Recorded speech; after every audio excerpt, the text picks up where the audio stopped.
भुवन रोज रात को सोने से पहले दादी से कहानी सुनता। दादी रोज उसे तरह तरह की कहानियां सुनाती। एक दिन मूसलाधार बारिश हुई। ऐसी बारिश पहले कभी नहीं हुई। सारा गांव बारिश से परेशान था।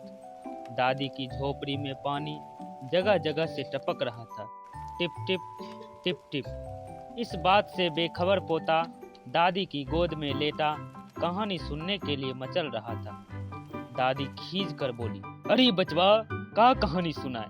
इस टिपटिपवा से जान बचे तब ना। पोता उठकर बैठ गए। दादी, यह टिपटिपवा कौन है? टिपटिपवा क्या शेर बाघ से बड़ा होता है? उसने पूछा। दादी छत से टपकते हुए पानी की तरफ देखकर बोली, हाँ बचवा, ना शेरवा के डर ना बघवा के डर, डर त डर टिपटिपवा के डर। संयोग से मुसीबत का मारा एक बाघ बारिश से बचने के लिए झोपड़ी के पीछे बैठा था। बेचारा बाघ बारिश से घबराया हुआ था। दादी की बात सुनते ही वह और डर गया। अब यह टिपटिपवा कौन सी बला है? जरूर यह कोई बड़ा जानवर है।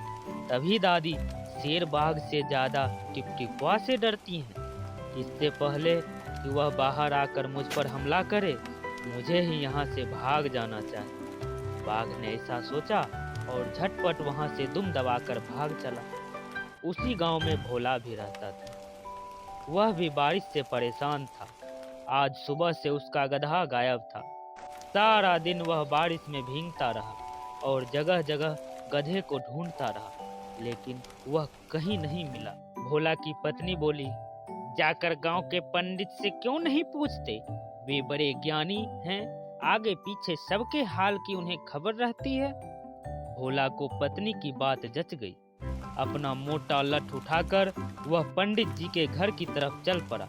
उसने देखा कि पंडित जी घर में जमा बारिश का पानी उलीच उलीच कर फेंक रहे थे। महाराज, मेरा गधा सुबह से नहीं मिल रहा है, जरा पोथी बाँच कर बताइए तो वह कहाँ है? भोला ने बेसब्री से पूछा।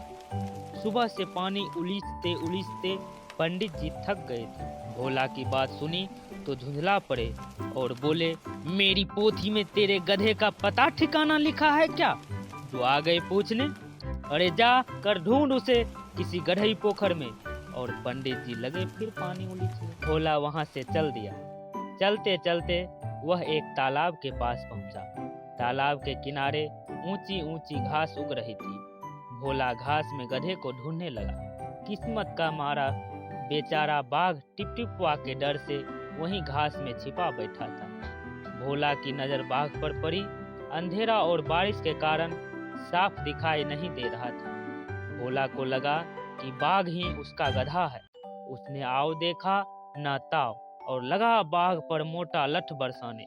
बेचारा बाघ इस अचानक हमले से एकदम घबरा गया। लगता है यही टिपटिपवा है, आखिर इसने मुझे ढूंढ ही लिया। अब अपनी जान बचानी है तो यह जो कहे चुपचाप करते जाओ। बाघ ने मन ही मन सोचा, आज तूने बहुत परेशान किया है, मार मार के मैं तेरा कचूमर निकाल दूंगा।